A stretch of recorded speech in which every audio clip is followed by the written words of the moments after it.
Backyard Farmer Presents Lifestyle Gardening is a production of the University of Nebraska-Lincoln Extension.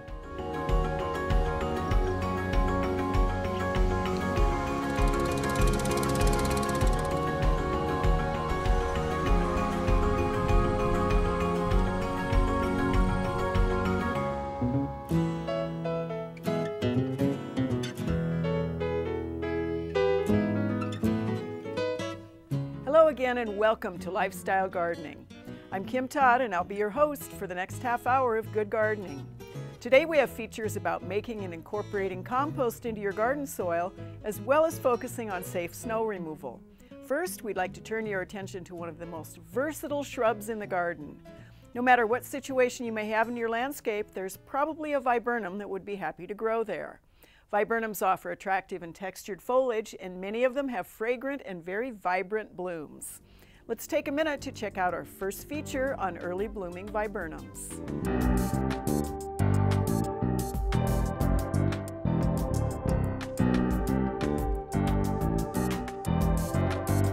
One of the most versatile groups of shrubs that we have to work with is the viburnums.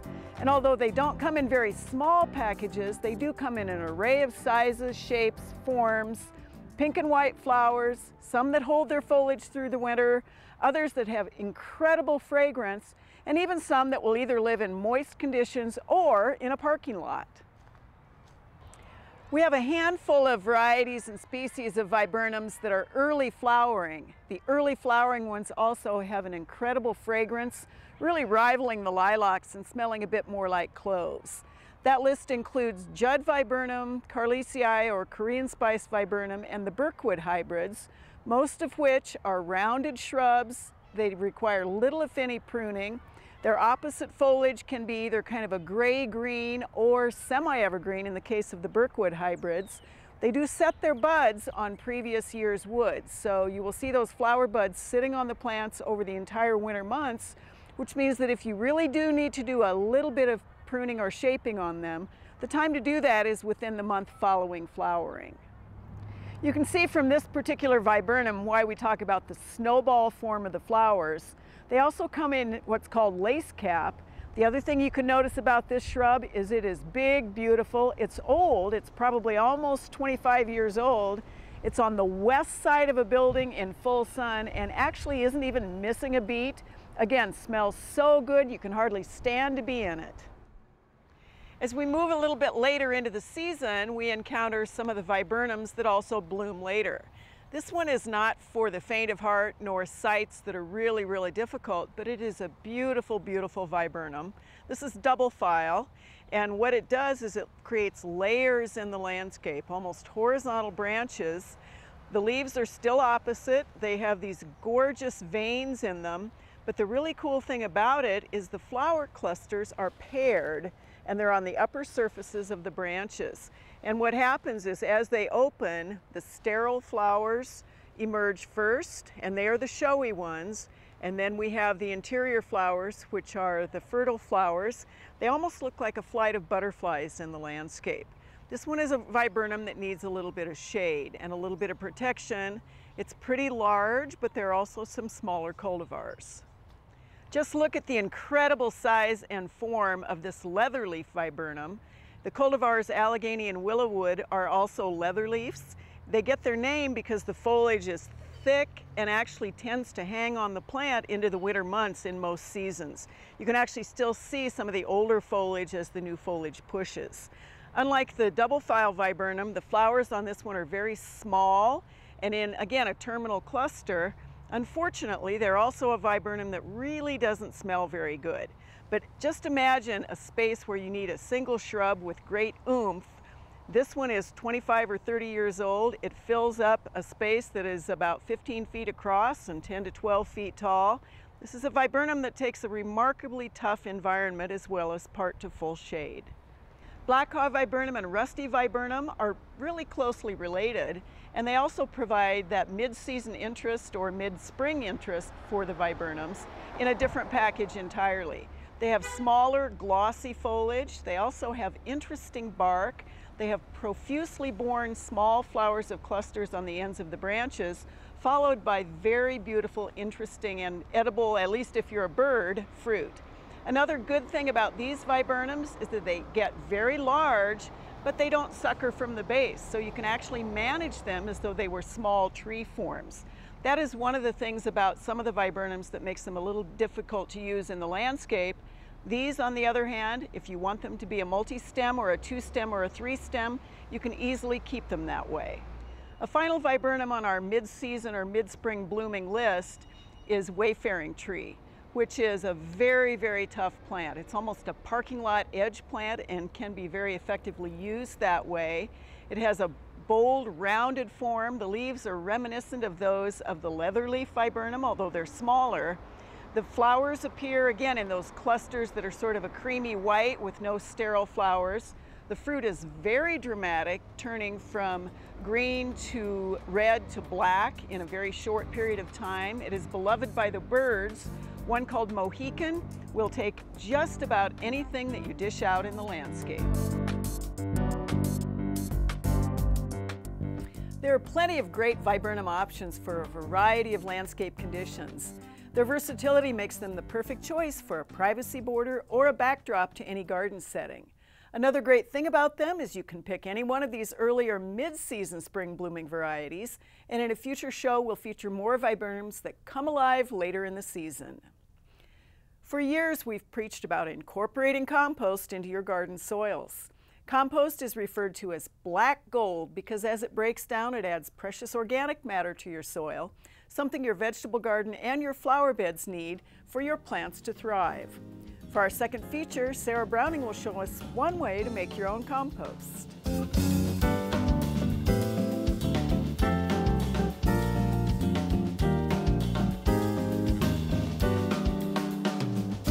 Composting is a great way to make use of all the landscape waste that comes from grass clippings and tree leaves. It's also a good way to put to use kitchen scraps and other household waste that you may have. Composting is really not a very difficult process, and there's lots of ways to put together a structure for your compost pile.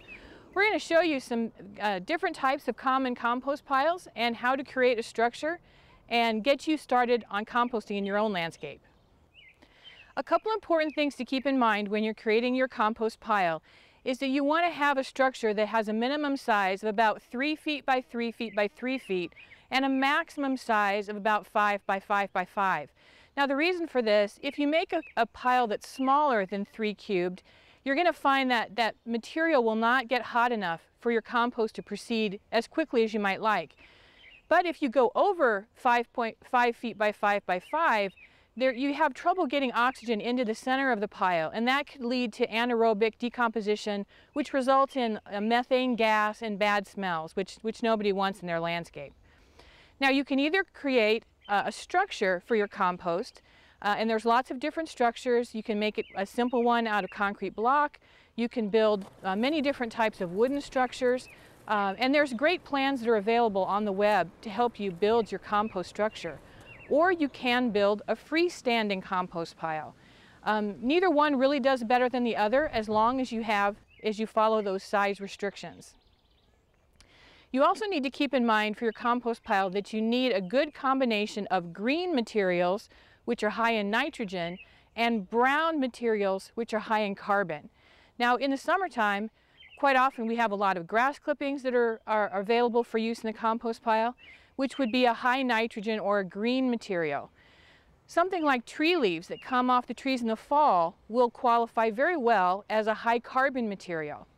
Now in the middle of the summer, we sometimes have trouble coming up with the carbon material. So today, for our high carbon material, we're going to be using shredded paper, and that works just as well as tree leaves. Don't need to worry about inks that are used in printing. Most of those are soy-based inks now, so we're not going to have any lead or any other heavy metals in our compost pile. The final thing to keep in mind when you're putting your compost pile together is to get a good ratio between the green materials and the brown.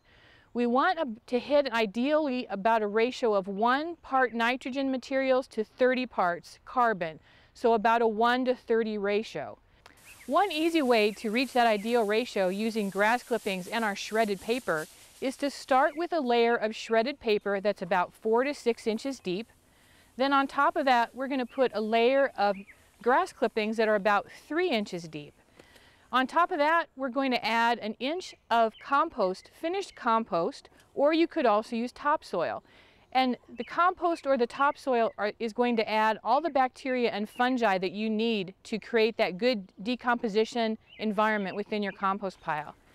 Then we're going to wet the compost, we're going to mix it all together, and then if we have more materials, we can just start with another layer of 4 to 6 inches of shredded paper and another layer of grass clippings, and repeat that until we reach our ideal size of 3 by 3 by 3 or 5 by 5 by 5. You can monitor the temperature in your compost pile using a composting thermometer. Ideally, we want the temperature to be up around 150 degrees. The rate at which your compost decomposes is dependent on how often you turn the pile. So when the temperature starts to drop, that's an indication that it's time to turn the pile again. Add water as needed if the compost is getting dry whenever you turn the pile. You'll know that your compost is finished when it starts to look just like black dirt or nice black topsoil. And then it's ready to use in your landscape and your vegetable garden.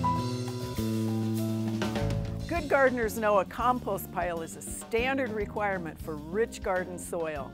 And there are a wealth of other benefits to making your own compost, like recycling your yard waste, helping your soil retain water, and reducing waste in the landfill. Later on in the program, we'll take a look at how to incorporate compost into your soil. One of the latest trending items in the gardening world is miniature gardens. A cottage industry has sprung up to cater to this trend of tiny plants in tiny settings. For this week's landscape lesson, we're going to feature something even smaller than miniature. They're called itty-bitties.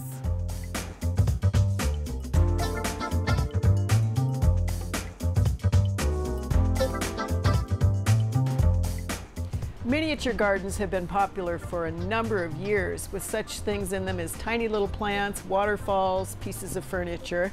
They've taken on a whole new dimension this year with something called itty-bitties. It starts with the plants themselves and then can go into all sorts of tiny little unusual containers or terrariums, which is kind of a traditional use for these plants.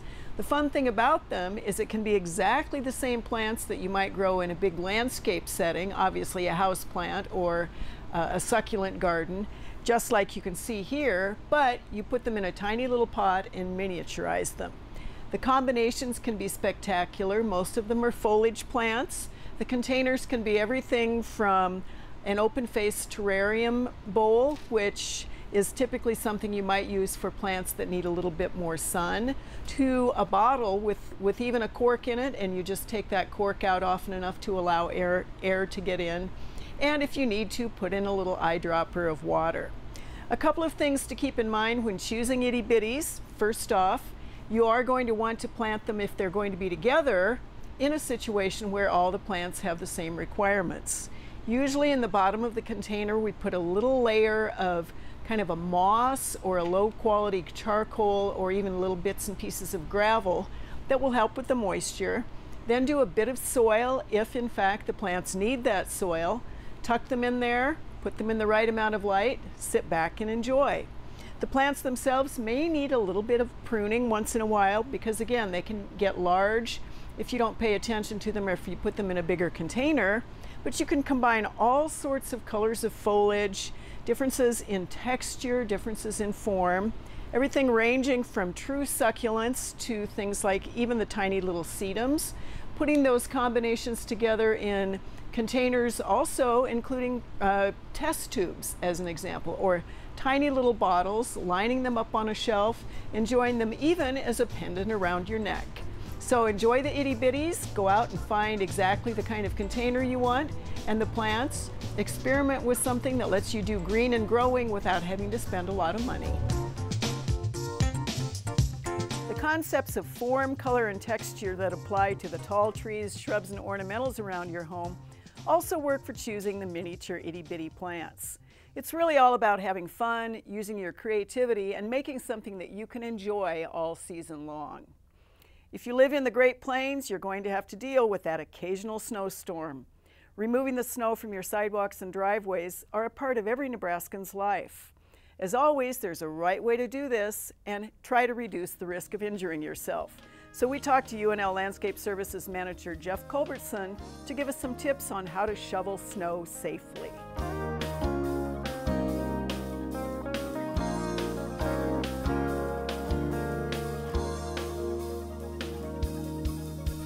Well, we just recently had about 12 to 14 inches of snow, and good weather follows, so a lot melted.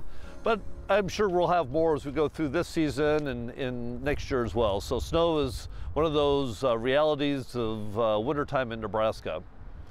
You know, for us gardeners, we have the spring to kind of warm ourselves up and get ourselves into shape as we get ready for the growing season and the gardening season.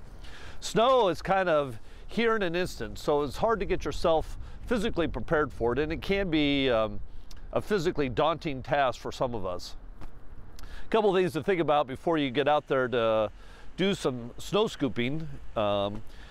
Number one, make sure you have the right tools for it. So in this case, I have a snow pusher and a snow scoop. They're both used a little differently.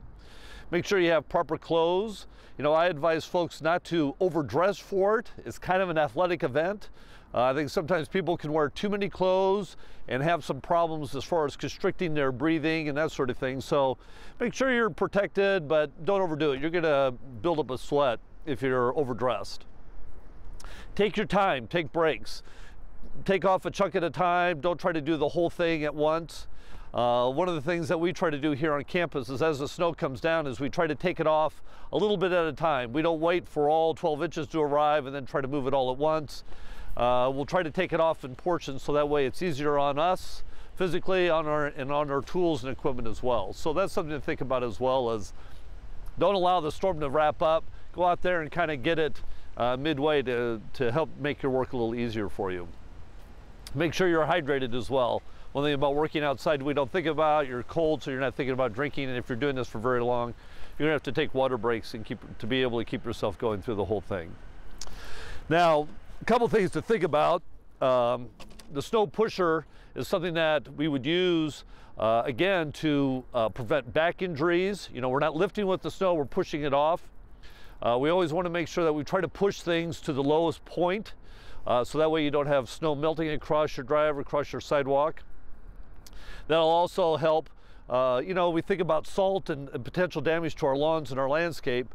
We want to push the snow down to the lowest point so it's not draining across our landscape, across our perennial beds and our lawns.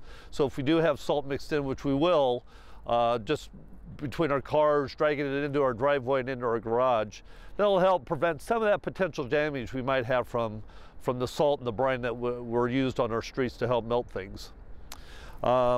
The other thing too to think about is not piling snow on lawn areas. There is a potential for some fungus and some diseases accompanying with long-term snow coverage. So again, we want to avoid piling snow in lawn areas as best we can. So again, we use the snow pusher to push the snow off, save our backs, save ourselves a little bit. If we're going to have to scoop snow, we want to make sure that we're not twisting while we're scooping, that we're using our knees, obviously all those good things that they taught us in high school, how to lift things properly.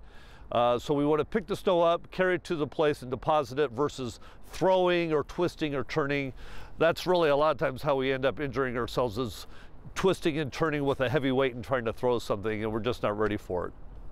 So make sure that we're prepared for the snowstorm. You have your tools, you're dressed right, you're prepared for it mentally. And like I suggested before, get out there a little early, kind of take it off a little at a time to prevent having to do the whole job at once. Those are excellent tips to keep in mind when that snow comes rolling across the plains. Although safety should always be your #1 concern, it's also good to keep in mind that your turf and all those other plants are underneath that snow you're piling on top of them. And be mindful of shoveling snow that has been melted with salt that you put on your driveways and sidewalks. You do not want that to melt down into your soil.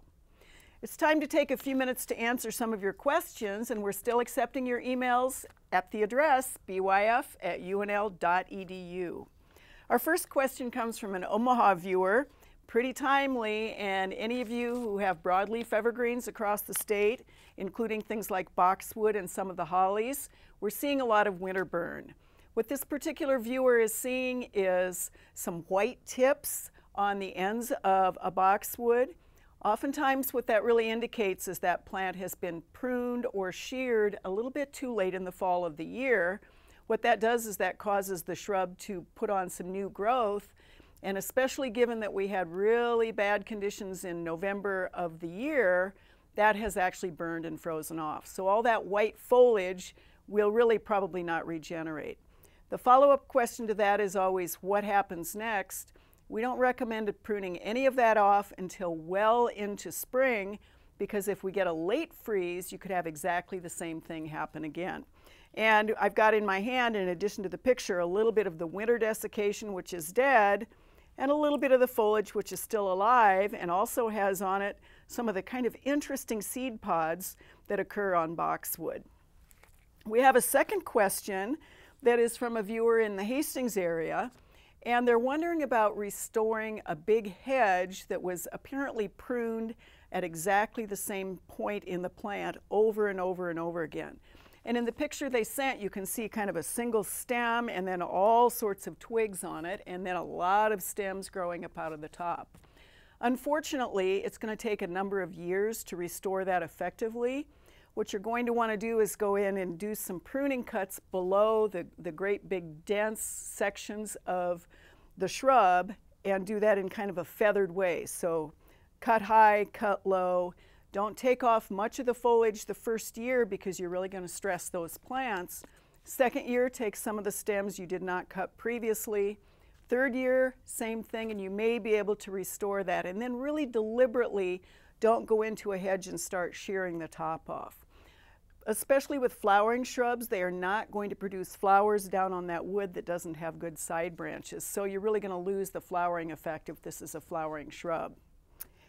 We had a question from a viewer that was kind of anonymous about what in the world to give their sweetheart for Valentine's Day, and they were thinking plants, and they weren't necessarily thinking about 12 in a box for roses or cyclamens or azaleas or those kinds of things. They wanted something a little bit different.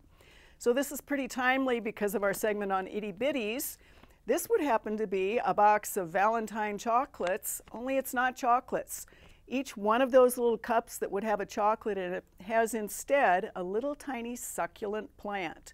No soil, just the little piece of the plant.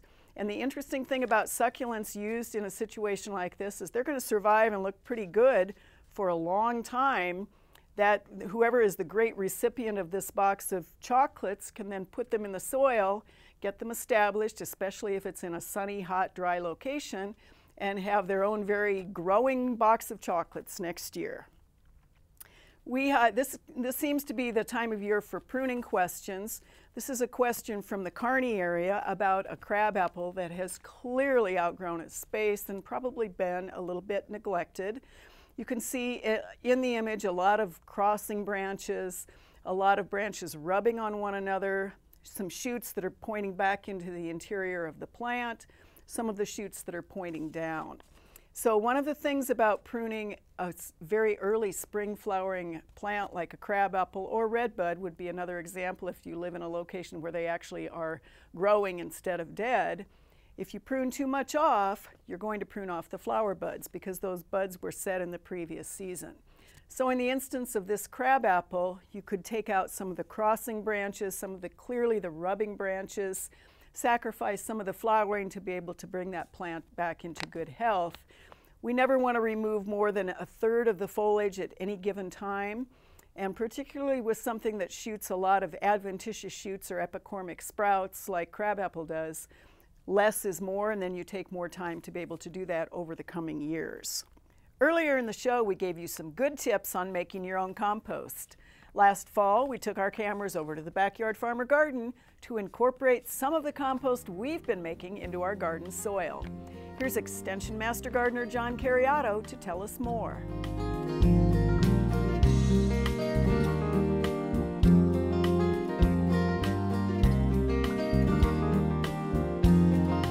In nature, the leaves fall down on the ground, the things that are growing fall over, and they decompose, and they go down into the soil and enrich the soil.